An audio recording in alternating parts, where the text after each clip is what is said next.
Subscribe कयो मुझे channel खे ऐं घंटी जे निशान ते क्लिक कयो जीअं हर नए वीडियो जी नोटिफिकेशन तव्हांखे मिली सघे। अस्सलाम वालेकुम दोस्तों, आउं महबूब उमर जो ऐं अॼु जी हिन वीडियो में असां सिखंदासीं त यूट्यूब ते अपलोड थियल वीडियो खे कीअं एडिट कजे।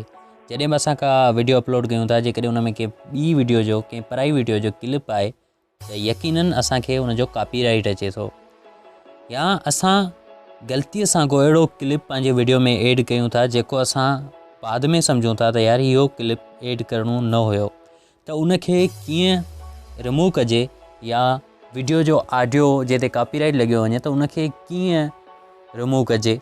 त तव्हां अॼु जी हिन वीडियो खे आख़िर ताईं ॾिसंदा, उमेदु आहे तव्हां सम्झी वेंदो त इहो सभु कुझु कीअं थो थिए। सभ खां पहिरीं असां ईंदासीं क्रोम में, ऐं क्रोम में अचण खां बाद में तव्हां यूट्यूब खोलियो। यूट्यूब खोलण खां बाद तव्हां हिते क्लिक करे हेठि ॾिसो, तव्हांखे मिलंदो डेस्कटॉप साइट। ठीकु आहे, डेस्कटॉप साइट ते तव्हां क्लिक कयो, ऐं जीअं तव्हां डेस्कटॉप साइट ते क्लिक कंदो त हीउ यूट्यूब त खुलंदो, पर थोरो एडवांस हूंदो। तव्हां ॾिसी सघो था हिते कुझु यूट्यूब जो लुक चेंज थी वियो आहे। ऐं हाणे तव्हां अचो पंहिंजे स्टूडियो में, यूट्यूब स्टूडियो में।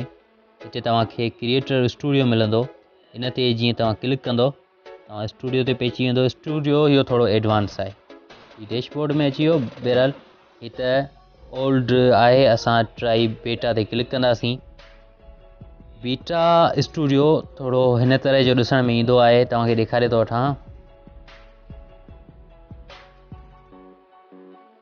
अच्छा, हीअ सॼी मोबाइल कारी थी वई आहे, तव्हांखे ॾिसण में अचे पियो त सॼी स्क्रीन कारी थी चुकी आहे, बल्कि कारी उन करे आहे जो ख़ुदि डार्क मोड में आहे। जेको स्टूडियो आहे, या तव्हां हिते सिंपली सर्च करे सघो था studio.com/studio.youtube.com। तव्हां सर्च कयो त डायरेक्ट इन स्टूडियो ते पहुची वेंदो। ओके, तव्हां ॾिसी सघो था स्टूडियो में पहुची चुको आहियां। हिते मुंहिंजी लास्ट वीडियो शो पई थिए, ऐं इनखे आउं एडिट करे सघां थो वधीक। आउं वीडियोज़ जे लाइ वेंदुसि वीडियो मैनेजर में, ते वधीक ऑप्शन शो कोन पिया थियनि। जेको नंढड़ो ऑप्शन आहे, हिन सां तव्हां वीडियोज़ ॾिसी सघो था। ओ यार सॉरी, वीडियोज़ ते क्लिक कयो। जीअं मूं वीडियोज़ ते क्लिक कयो, तव्हां ॾिसी सघो था त वीडियो मैनेजर ओपन थी वेंदो।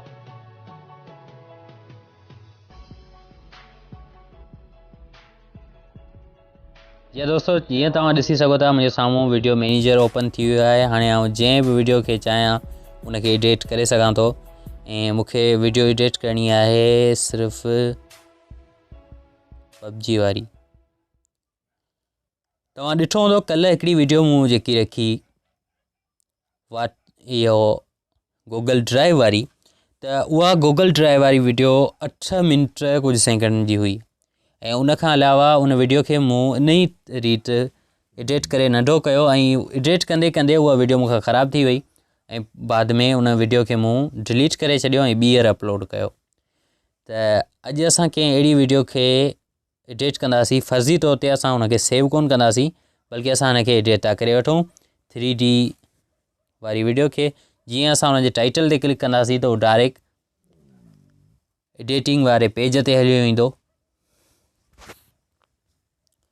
जी दोस्तों, हीअ तव्हां ॾिसी सघो था, हिते तव्हांखे इन जो टाइटल ऐं उनखां अलावा हिन जी डिस्क्रिप्शन वग़ैरह चेंज करे सघो था, तव्हांजे साम्हूं आहे।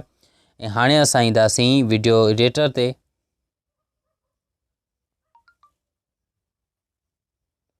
हीअ आहे वीडियो एडिटर, इन ते जीअं क्लिक कंदासीं कुझु देरि में असांजे साम्हूं हीउ शो थींदो टाइमलाइन।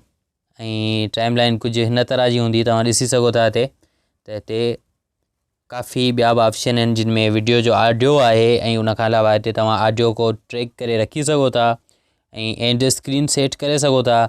वधीक हिते ॿिया काफ़ी सारा ऑप्शन आहिनि, हिते तव्हां का बि आई कार्ड वग़ैरह सेट करे सघो था, ऐं हिनखे असां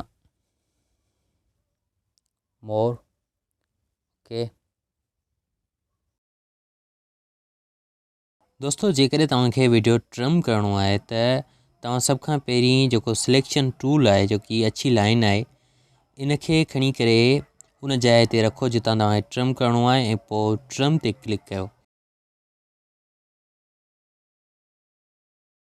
ट्रिम ते क्लिक करण सां तव्हांजे साम्हूं 3 ऑप्शन ईंदा, जिन मां 2 विज़िबल हूंदा ऐं हिकिड़ो विज़िबल हूंदो जंहिंजो नालो आहे स्पेल्ट ते क्लिक करे तव्हां हाणे पंहिंजे माउस सां या आङिरि सां इन सिलेक्शन टूल खे जंहिं तरफ़ वधाईंदो उन तरफ़ वीडियो ट्रिम थींदो।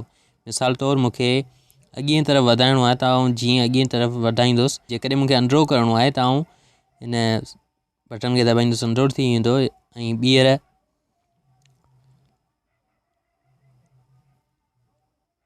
हिनखे हटाए था वठूं थोरो अॻिते। ओके दोस्तों, हाणे जीअं तव्हां प्रीव्यू ते क्लिक कंदो त तव्हांजे साम्हूं ॿियो सॼी वीडियो प्ले थींदी, बाक़ी इहो हिसो प्ले कोन थींदो। मथे जेको सेव जो बटन आहे उन ते क्लिक करे तव्हां हुन वीडियो खे सेव करे सघो था ऐं हेठि जेके प्ले जे पासे में ॿिया बटन, इन्हनि सां वीडियो खे तव्हां रोटेट करे सघो था, यानी जेकॾहिं सिधी वीडियो आहे त उनखे तव्हां उभी करे सघो था। त दोस्तों ही हुई अॼु जी वीडियो। उमेद आहे तव्हांखे ज़रूरु पसंदि आई हूंदी। वधीक अहिड़ी वीडियोज़ जे लाइ मुंहिंजे चैनल खे सब्सक्राइब कंदा ऐं जेकॾहिं हिन वीडियो खे तव्हां लाइक न कयो त यार लाइक कंदा कयो, लाइक कयो, दोस्तनि सां शेयर कयो ऐं पंहिंजी राय कमेंट में ज़रूरु लिखिजो। अल्लाह हाफ़िज़, गुड बाय।